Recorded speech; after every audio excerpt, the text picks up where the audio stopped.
Assalamualaikum warahmatullahi wabarakatuh. Hello everyone, my name is Arinda Yuliani, and today I will answering CCU question about American leadership.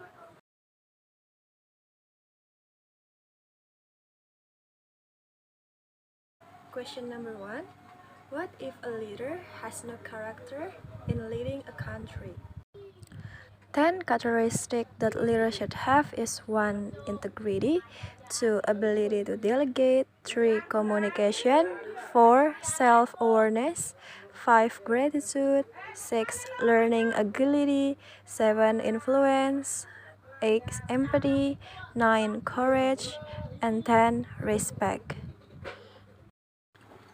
When it comes to leadership, character is foundational for effective decision making. Clearly, mistakes are made because of a leader's shortcomings in his or her competencies. Poor leadership can seriously affect people's morale. Bad leadership leads to poor people retention and demotivates the remaining, causing them to be much less productive than they would otherwise be. One effect of poor leadership on people is that they become lack of direction and lack of purpose. If people understand that the country is under pressure because of poor leadership, the confidence of that people will lower. Bagaimana jika seorang pemimpin tidak memiliki karakter dalam memimpin suatu negara? 10 karakteristik yang harus dimiliki seorang pemimpin adalah integritas, kemampuan mendelegasikan, komunikasi, kesadaran diri, syukur, kelincahan belajar, pengaruh, empati, keberanian, dan rasa hormat. Dalam hal kepemimpinan, karakter adalah dasar untuk pengambilan keputusan yang efektif. Jelas kesalahan dibuat karena kurangnya kompetensi seorang pemimpin. Kepemimpinan yang buruk dapat secara serius mempengaruhi moral orang-orang, menyebabkan retensi rakyat buruk dan menurunkan motivasi rakyat yang tersisa, menyebabkan mereka menjadi jauh lebih tidak produktif daripada yang seharusnya. Salah satu efek dari kepemimpinan yang buruk pada orang-orang adalah bahwa mereka menjadi tidak memiliki arah dan tujuan. Jika orang mengerti bahwa negara ini akan berada di bawah tekanan karena kepemimpinan yang buruk, kepercayaan orang-orang pun akan turun. Question number 2. What qualities indicate a successful leader? The first is share their vision.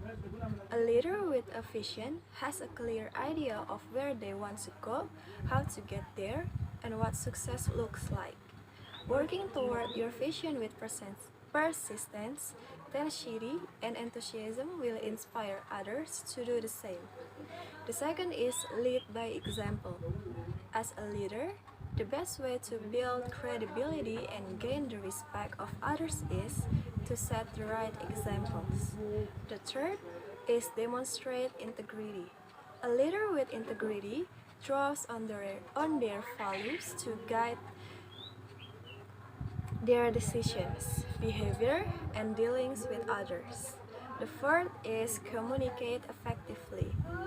The ability to communicate clearly, concisely, and tactfully is a crucial leadership skill. The fifth is make hard decisions. To be an effective leader, the ability to make fast, difficult decisions with limited information is critical. The sixth is motivate and inspire. The best leaders drive their team forward with passion, enthusiasm, inspiration, and motivation. Kualitas apa saja yang menunjukkan seorang pemimpin yang sukses? Yang pertama adalah berbagi visi. Seorang pemimpin yang memiliki visi gagasan yang jelas tentang kemana mereka akan pergi, bagaimana visi tersebut, dan seperti apa kesuksesan itu. Bekerja menuju visi dengan ketekunan, keuletan, dan antusiasme akan menginspirasi orang lain untuk melakukan hal yang sama. Yang kedua adalah memimpin dengan memberi contoh. Sebagai seorang pemimpin, cara terbaik untuk membangun kredibilitas dan mendapatkan rasa hormat dari orang lain adalah dengan memberikan contoh yang benar. Yang ketiga adalah menunjukkan integritas. Seorang pemimpin dengan integritas mengacu pada nilai-nilai mereka untuk memandu keputusan, perilaku, dan hubungan mereka dengan orang lain. Yang keempat adalah berkomunikasi secara efektif. Kemampuan untuk berkomunikasi dengan jelas, singkat, dan bijaksana adalah keterampilan kepemimpinan yang penting. Kelima adalah membuat keputusan yang sulit. Untuk menjadi pemimpin yang efektif, kemampuan untuk membuat keputusan yang cepat dan sulit dengan informasi yang terbatas sangatlah penting. Keenam adalah memotivasi dan menginspirasi. Para pemimpin terbaik mendorong tim mereka maju dan dengan semangat, antusiasme, inspirasi, dan motivasi.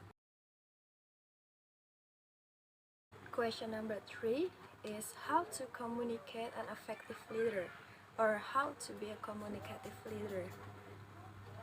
Great leaders follows transparency. Leaders that demonstrate transparency strive to practice what they preach and constantly have clear expectation and communicate effectively. Great leaders have confidence. If you display a lack of confidence, your teams may feel apprehensive and apathetic. Great leaders listen more than they talk and encourage dialogue. As mentioned above, effective communication goes both ways. Great leaders have strong coaching skills. Great leaders communicate goals and responsibilities clearly. Giving clear direction is one of the most important tasks for any great leader. Great leaders know their audience and utilize the storytelling approach.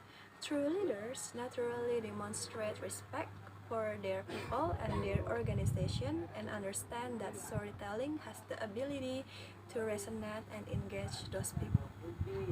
Great leaders understand the importance of training. A good leader believes that the development and growth of their employees is pertinent to the success of the organization. Great leaders challenge their employees. Leaders are not just present to support their teams, but they also need to challenge their people to be the best that they can and reach their potential. Bagaimana mengkomunikasikan pemimpin yang efektif atau bagaimana menjadi pemimpin yang komunikatif? Pemimpin yang hebat itu menghargai transparansi. Pemimpin yang menunjukkan transparansi berusaha keras untuk mempraktikkan apa yang mereka khotbahkan dan secara konsisten memiliki harapan yang jelas dan berkomunikasi secara efektif. Pemimpin yang hebat itu memiliki kepercayaan diri. Jika pemimpin menunjukkan rasa kurang percaya diri, rakyat pun akan merasa khawatir dan apatis. Para pemimpin yang hebat lebih banyak mendengarkan daripada berbicara dan mendorong dialog. Komunikasi yang efektif itu terjalan itu dua arah. Pemimpin yang hebat itu memiliki keterampilan melatih yang kuat. Pemimpin hebat mengkomunikasikan tujuan dan tanggung jawab dengan jelas. Memberikan arahan yang jelas adalah salah satu tugas terpenting bagi setiap pemimpin hebat. Para pemimpin mengenal audiens mereka dan memanfaatkan pendekatan mendongeng. Pemimpin sejati secara alami menunjukkan rasa hormat kepada rakyat dan organisasi mereka, dan memahami bahwa mendongeng memiliki kemampuan untuk berresonansi dan melibatkan orang-orang itu. Para pemimpin hebat memahami pentingnya pelatihan. Seorang pemimpin yang baik percaya bahwa pengembangan dan pertumbuhan karyawan mereka berkaitan dengan keberhasilan organisasi. Pemimpin yang hebat itu menantang orang-orang mereka. Pemimpin tidak hanya hadir untuk mendukung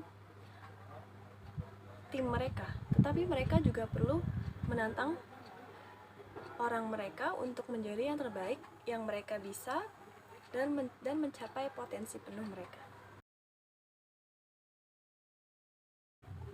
Question number 4. What happens if a leader is not honest and transparent? Why is it beneficial to lead with transparency?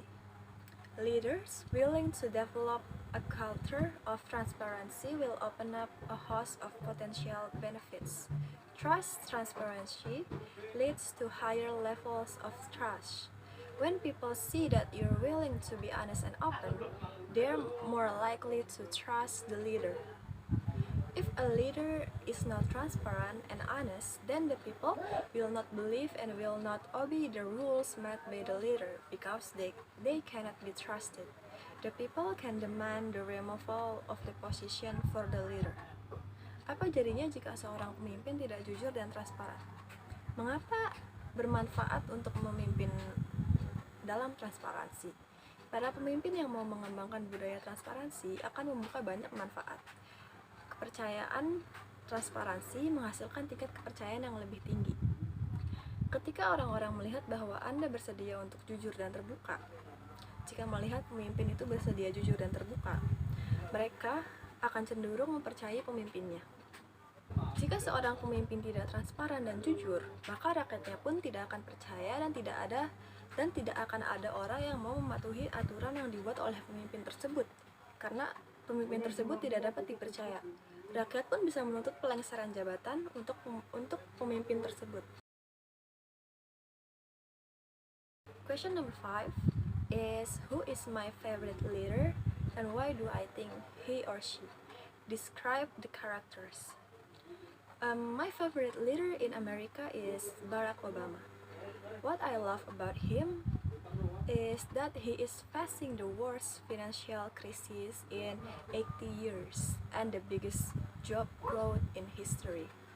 After decades of expensive healthcare, now every American has access to the financial security of affordable healthcare. The feature infographic shows that percentage of Americans living without health insurance has fallen by almost half, from 16% in 2010 to 8.9% in 2016. Siapa pemimpin favorit saya dan bagaimana menurut saya dia itu? Pemimpin favorit saya di Amerika itu adalah Barack Obama.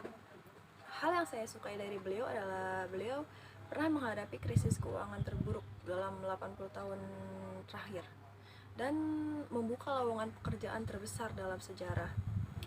Setelah puluhan tahun perawatan kesehatan mahal, kini setiap rakyat Amerika memiliki akses ke keamanan finansial menyangkut perawatan kesehatan yang terjangkau. Infografis yang ditampilkan juga menunjukkan bahwa persentase warga Amerika yang hidup tanpa asuransi kesehatan telah turun hampir setengah, dari 16% pada 2010 menjadi 8,9% pada tahun 2016. So, that's the question and answer. Thank you for watching. Thank you. Wassalamualaikum warahmatullahi wabarakatuh.